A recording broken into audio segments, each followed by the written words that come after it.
सुप्रभात प्यारे बच्चों। आज हम हिंदी में संस्कृत खंड के अंतर्गत सदाचार उपदेशः नामक पाठ का अध्ययन करेंगे। प्यारे बच्चों, इस पाठ में कुल 12 श्लोक हैं और इन 12 श्लोकों में नीति और ज्ञान विषयक बातें बताई गई हैं, जिन बातों को हम अपने आचरण में धारण करके सदाचारी बन सकते हैं। इसीलिए पाठ का जो शीर्षक है उसका नाम है सदाचार उपदेशः, यानी सद आचरण के लिए उपदेश। तो प्रश्न पत्र में आपसे प्रश्न पूछे जाते हैं कि प्रस्तुत पद्यांश का संदर्भ सहित हिंदी में अनुवाद करें। तो आप संदर्भ इस तरह से लिखेंगे कि प्रस्तुत पद्यांश हमारी पाठ्य पुस्तक हिंदी में संस्कृत खंड के अंतर्गत सदाचार उपदेशः नामक शीर्षक से लिया गया है, जो कि भिन्न भिन्न ग्रंथों से संकलित है। तो अब हम इन श्लोकों का एक एक करके हिंदी अनुवाद जानेंगे। देखें, पहले श्लोक के भाव को हम जानेंगे।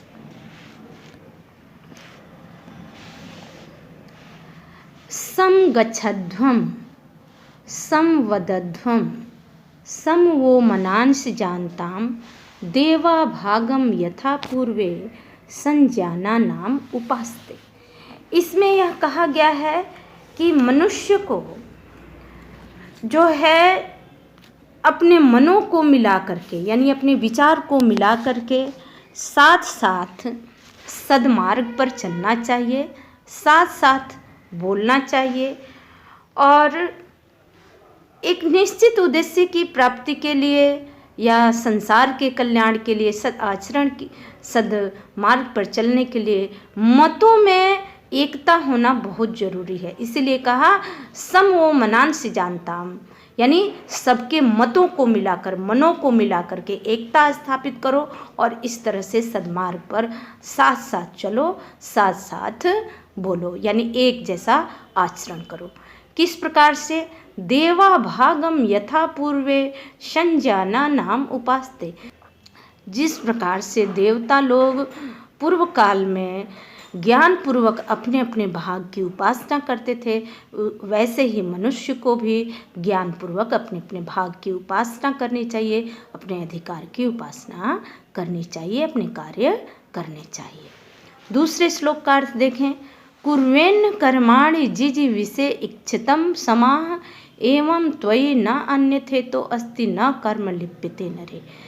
कि कुर्वेन्न कर्माणि, यानी कर्म करते हुए, जिजि विषे इच्छितं समाह, मनुष्य को 100 वर्षों तक जीने की इच्छा रखनी चाहिए।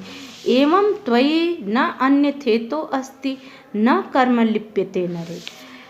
क्योंकि मनुष्य के लिए जीने के लिए इससे कोई पृथक मार्ग, कोई दूसरा मार्ग नहीं है कि मनुष्य सोचे कि बिना कर्म किए वो जी ले।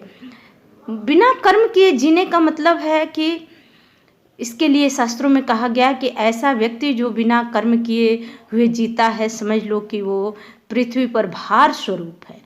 तो इसीलिए कहा कि एवं त्वयि न अन्यथे तो अस्ति न कर्म लिप्यते नरे, कि मनुष्य के लिए बिना कर्म किए हुए जीने के लिए कोई पृथक मार्ग, कोई अलग मार्ग नहीं है।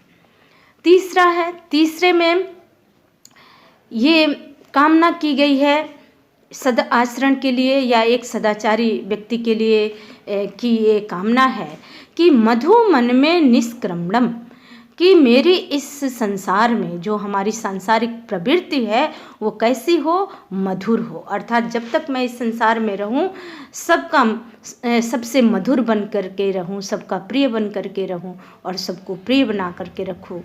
मधु मन में परायणम, इस संसार से जब मेरी निवृत्ति हो तो वह भी जो है प्राण, यानी निवृत्ति, इस संसार में जो जब मेरी निवृत्ति हो तो वह भी मधुर हो। वाचा वदामि मधु मदम, मैं सबसे मधुर बोलूं। भूयासम मधु सदृश, और इस संसार के समस्त प्राणियों को मधुर दृष्टि से देखूं, अर्थात प्रेम की दृष्टि से देखूं। आचारा लभते ह्यायुः। सद आचरण से मनुष्य क्या पाता है? ह्यायु, आयु को प्राप्त करते हैं। आचारा लभते श्रियम, सद आचरण से मनुष्य धन की प्राप्ति करता है। श्रियम यानी धन। आचारात कृप्तिम आपनोति पुरुषः प्रत्यचेह च। सद आचरण से ही मनुष्य कीर्ति यानी यश की प्राप्ति करता है, इस लोक में और परलोक में। देखें, सद आचरण जब हम करते हैं, किसी के साथ अच्छा व्यवहार करते हैं, तो लोग हमें आशीष देते हैं, कहते हैं चिरंजीवी भव, आयुष्मान भव। तो कहने का मतलब सद आचरण से मनुष्य आयु को प्राप्त करता है, सद आचरण से व्यक्ति धन की प्राप्ति करता है, सद आचरण से मनुष्य इस लोक में और परलोक में कीर्ति की प्राप्ति करता है, यश की प्राप्ति करता है। ये नास्तिका निष्क्रियाश्च गुरुशास्त्र तिलंघिना अधर्मज्ञा दुराचारस्ते भवन्ति गतायुषा। जो व्यक्ति नास्तिक होते हैं, निष्क्रियाश्च अकर्मण्य होते हैं, गुरुशास्त्र तिलंघिना गुरु और शास्त्र की आज्ञा का उल्लंघन करते हैं, भवन्ति गतायुषा वो अल्प आयु को प्राप्त होते हैं। ब्रह्मे मुहूर्ते बुद्धेतु धर्म अर्थ चानु चिंतेत उत्थाय चम्य तिष्ठेत पूर्वाम संध्या कृतांजलि। इसमें यह बताया गया है कि मनुष्य का जो दैनिक दिनचर्या कैसी होनी चाहिए और उसका रहन सहन कैसा होना चाहिए। तो मनुष्य को ब्रह्म मुहूर्त में उठ करके, ब्रह्मे मुहूर्ते बुद्धेत, बुद्धेत यानी उठ करके, जाग करके, मनुष्य को ब्रह्म मुहूर्त में जाग करके अपने धर्म और अर्थ का चिंतन करना चाहिए। धर्म से आशय अपने कर्तव्य, वे सारे कर्तव्य जिसमें किसी का कल्याण निहित हो या जिससे हम कल्याण करते हों, वही धर्म कहलाता है। तो मनुष्य को ब्रह्म मुहूर्त में उठ करके अपने धर्म और अर्थ का चिंतन करना चाहिए। उत्थाय चम्य, उठ करके आचमन करके बैठना चाहिए। तिष्ठेत, और उसके बाद से हाथ जोड़ करके पूर्वाम संध्या कृतांजलि, और प्रातःकालीन संध्या करनी चाहिए, वंदना करनी चाहिए। मनुष्य को ब्रह्म मुहूर्त में उठ करके अपने धर्म और अर्थ का चिंतन करना चाहिए, उठ करके आचमन करके और हाथ जोड़ करके पूर्व या प्रातःकाल की संध्या करनी चाहिए, प्रातःकाल की उपासना करनी चाहिए। अब आगे के श्लोकों का हिंदी अनुवाद हम दूसरे वीडियो में